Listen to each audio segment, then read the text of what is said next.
వచ్చి చెప్పినా కూడా చాలా చక్కగా విని మళ్ళీ ఆఫీసర్స్తో కోఆర్డినేట్ చేసుకుని అది ఫీల్డ్ లెవెల్లో రిజాల్వ్ అయ్యేటట్టు చూస్తున్నారు.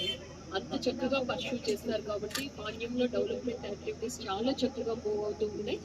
మీ అందరికీ కూడా అభినందనలు తెలియజేస్తూ ఉన్నాం. గౌరవ ఎమ్మెల్యే గారికి, కలెక్టర్ గారికి మీరందరూ అంత మంచి సహకారం ఇస్తున్నాము.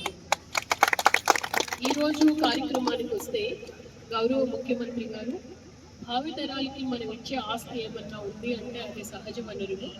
అందులో నీరు అన్నది చాలా ముఖ్యం. నీరు ఎక్కడుంటే అక్కడే సంపద సృష్టించబడుతుంది.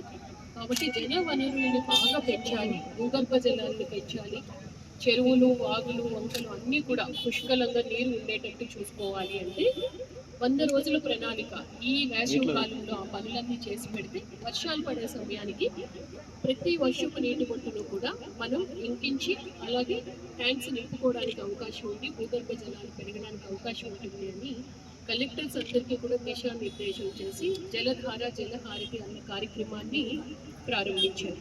ఏప్రిల్ 6వ తారీఖున కార్యక్రమం మన పాణ్యంలోనే సుగాలిపేట దగ్గర మనం ప్రారంభించుకున్నాము. అది కొచ్చెరువు ట్యాంకు. ఆ క్యాస్కేడ్లో మనకి 4 ట్యాంక్స్ ఉన్నాయి. అందులో 3వ ట్యాంక్ ఇది. మనము ఈ క్యాస్కేడ్ని ఏ విధంగానన్నా ఈ క్యాస్కేడ్ని ది బెస్ట్ చూపించాలి అని. ఎందుకంటే జిల్లాలో మనకి 27 గొలుసుకట్టు చెరువులు ఉన్నాయి. గొలుసుకట్టు చెరువులు అంటే దాని కింద 4 ఉండొచ్చు, 10 ఉండొచ్చు. ఒక ట్యాంక్ నిండితే 2వ ట్యాంక్ నిండుతుంది, 2వ నిండితే 3వ నిండుతుంది. అలా 27 గొలుసు కట్టుల్లో 86 ట్యాంక్స్ ఉన్నాయి. అందులో ఈ క్యాస్కేడ్ ఉంటే ఇందులో 4 ట్యాంక్స్ ఉన్నాయి.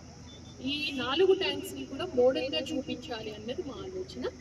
అందులో భాగంగా మనం ఎన్ఆర్ఈజీఎస్లో మొట్టమొదటి ట్యాంక్ కొచ్చెరువు ట్యాంక్ నిండాలి అంటే కొండవాయి నుంచి పడిన నీరు 5.3 కిలోమీటర్స్ దగ్గర 5,300 మీటర్లు ప్రయాణం చేస్తే ఆ కెనాల్లో కానీ మొదటి చెరువు నిండదు.